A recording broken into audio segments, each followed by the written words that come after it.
What's up, guys? How y'all doing? Cosmic Carry here. Today I want to discuss the grind that was the grind for the machine, the tier 10 Mercenary tank, which I have finally acquired after playing for, I think it was in April that I begun, and so that's April, May, June, July, August, 5 months, about 4 to 5 months, let's say. So I've never done any kind of op that has lasted this long in World of Tanks. Duh. And I just thought I'd give my 2 cents, my thoughts and opinions on the grind, doing these ops, for the machine. What did I think of it and all of that jazz. But a lot of it is actually pretty positive. But also my thoughts on other grinds towards other tanks, other mercenary tanks. First of all, the machine. What is the machine? The machine is basically, it's basically a chieftain with the gun of the TVP, the Czechoslovakian Tier 10 medium TVP 50/51. Before it was nerfed. Basically. What are they gonna do? Does that mean they're gonna nerf this thing? I haven't got a clue. I hope not. I have yet to play one single game. I actually acquired it and I was like, okay, I'm done. I'm finished. I'm not going to play for a couple of days now. I have like 20 odd days to go till the end of the contract. So yeah, I just thought I'd kind of state that. I thought the grind towards this tank was fine. There was no problems whatsoever. And I think that's a lot of that has to do with the fact that the tanks that were available to play, which was the towards the end, it was the Soviet mediums and heavies tier 9 and 10, UK mediums and heavies tier 9 and 10, and the French as well. Oh, and artillery as well, of course. And so basically, there's a lot of tanks that you have. If you have, all of these tier 10s at your disposal, and if not, you could have did the grind to get them, as well as, doing the grind towards the machine. So there were a lot of tanks, basically. I think when I highlighted, the mercenary tanks available in my garage for the machine mercenary contract, I think it was like there were 30 odd tanks available. I also went back and like repurchased some old gems to play, like the T10, for instance, tier 9 Soviet heavy tank. I went back and repurchased the French tier 9 medium, for instance. I actually had sold the tier 10 French medium, so I went back and repurchased that, so I rediscovered those tanks. But basically, I'm kind of jumping all over the place. I do apologize. There are a lot of tanks at my disposal to do this contract, basically. And I was never bored. There was never a case of I'm bored at all. I did miss playing in my TDs. I did miss playing in my lights. It's kind of odd because I never ever once said to myself, oh, I miss playing in this American tank, in this American TD, in this American light tank. It was mostly my German tanks, I would say, and the niche tanks like the tier 8 light mercenary tank, the T.A.A.NK.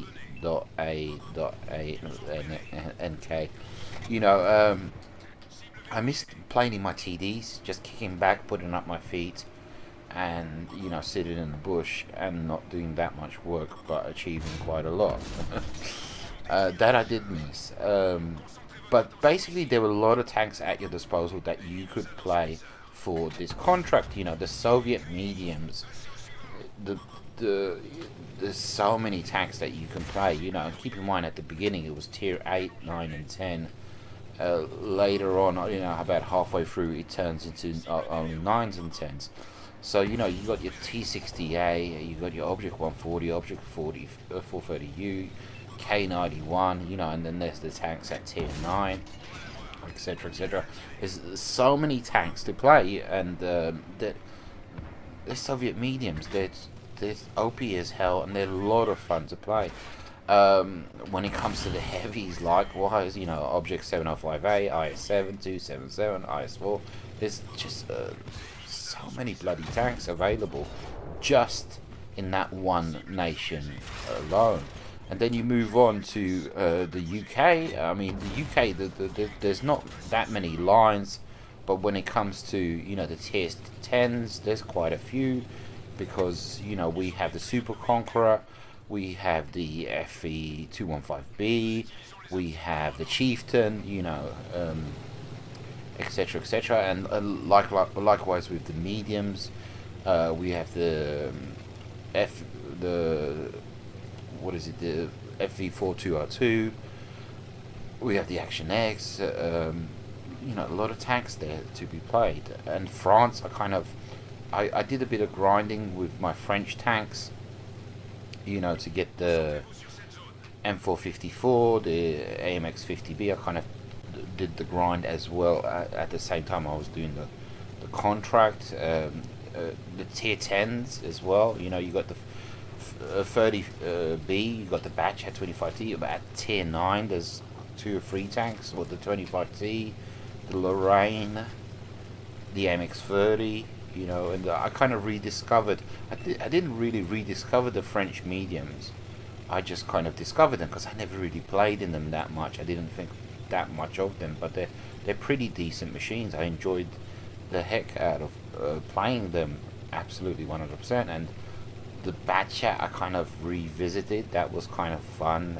It's still a pretty OP machine. It's kind of odd playing that tank, you know, when it first came out.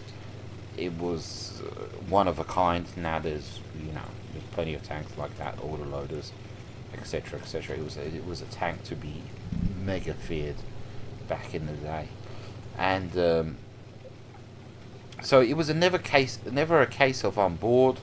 Sometimes I would get worn out, and because there was artillery on the contract, I would simply play in my Arty, in my Conqueror gun carrier. That's why, you know, occasionally you see a vid up on my channel, and never usually have artillery on my channel. But that's why I won't be playing the Conqueror gun carrier that much anymore. You know, I would literally, I'd eat a sandwich with my left hand and play with my right hand, you know. This sounds wrong.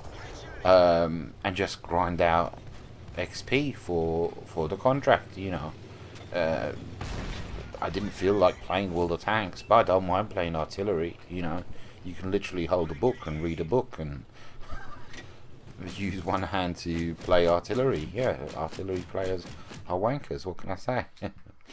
But it's and I'm happy it's the machine, you know, because the machine is OP as hell, as far as I've seen in the right hands. I think, I mean, I wouldn't have done the contract if it was any other tank, I would say, because it was, you know, it was quite a grind. It was a grind and a half, you know. But it's not like a regular grind where you get stock guns and you're ineffective when it comes to penetration and all that stuff. So there's that. So, and it was a pleasant surprise to get the tank, and you're presented with a crew with 2 skills. So that was cool. That was nice, you know. And I hear there's a new tier 10 tank. I think it's a new tier 10 mercenary tank coming out. The Chisel.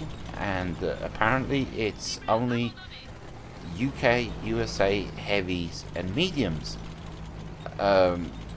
which I will not touch whatsoever, because there's not a lot of choice there, you know, to be had. There's not a lot of choice there to be had, and, you know, if the contract is as massive as the machine, I don't know. Yeah, I will not be touching that, absolutely 100%, because I feel like the contract has taken away, the machine contract had taken away, you know, not my enjoyment of the game, but I wasn't enjoying the game at its fullest, you know, because I was missing out on different aspects of the game, playing in a TD, you know, playing in a, you know, in a light tank. I missed the hell out of playing in light tanks, absolutely. One thing which was fantastic about this contract, you know, it forced me to play tier 9 and tier 10. And I have to say, you know, I hardly ever play tier 10 anymore. And for, you know, 4 or 5 months now, I've been playing solid tier 9 and tier 10. So, and I've kind of rediscovered tier 10. There wasn't necessarily, I would say, I don't know, I just couldn't be bothered with tier 10s prior to this. You know, I just grind out silver. I'd free mark a tier 7 or a tier 8 or attempt to, because actually I you know, since the E25 debacle, I'm not free marking nothing. If it's 2 marked, I'm perfectly fine with that, you know. No, but I'm not free marking anything for a long time, you know, just like I'm not gonna do a tier 10 contract for a mercenary tank for a long time. But yeah, I kind of rediscovered tier 10 games, playing in a tier 10 tank. Granted, the majority of the games were in Soviet tier 10 mediums, and they are OP as hell. But at the same time, you know, you say that, you know, you say they're broken, don't mean anybody specifically here. But that was the most fun I would have, you know, playing in those tanks when I would play tier 10. It was so much fun to play in those tanks. You know, there's nothing wrong with these tanks being OP, you know, because in my personal opinion, the stupidity of the majority of players that play this game is so OP. You know, the stupidity of, you know, it just doesn't matter that these tanks are OP as hell. Honestly, it just doesn't matter, because, you know, the reason why I never used to play tier 10, because I thought the players were so bad, you know. And I say I never used to. I just would, you know, weeks, sometimes months would go by, and I'd only play a handful of tier 10 games. And like I said, the reason why is I thought players were so bad at tier 10, you know. I thought they were bloody awful, and they still are, but it's kind of like I don't mind it now as much, you know, and it kind of justifies having these OP machines, truth be told, because I mean, it doesn't, even when I'm in a bad tank, I'll do decent. You know, the main factor when it comes to this game isn't the fact that they nerfed this or that and, you know, balance and etc, etc. The players are so bad. The players are so bad, you know. You see people doing the most silly, stupid things, making really silly decisions, and I'm not saying, you know, everybody's bad, but just the majority. but yeah, it was the contract was fine. I didn't mind it. It wasn't mind-numbingly awful or anything like that. There were a lot of tanks that, you know, I enjoyed playing, absolutely. A lot of tanks that I kind of rediscovered, and a lot of tanks that I discovered, and there are a lot of machines available to play. So this contract wasn't that difficult at all, absolutely. I think that's the key when it comes to these big mega contracts. You know, when the Tusk came out, it was only tier 10 medium, tier 10 lights, and I was like, there's no way I can do this, there's no way I can do this, you know. And we had just tier 10 lobbies just full of light tanks. That's just stupid, you know. We need choice, basically. We need plenty of tanks to play, you know, different variety and all of that jazz. And I understand, you know, the Chisel doesn't have elements of a TD or a, you know, it is what it is, so the criteria for tanks to be played to get that tank, maybe it's limited and that's that. But if it is just tier 10, if it is just UK, USA, mediums and heavies, I'm not touching it. But anyhow, hope you guys enjoyed. Take it easy. Adios, muchachos.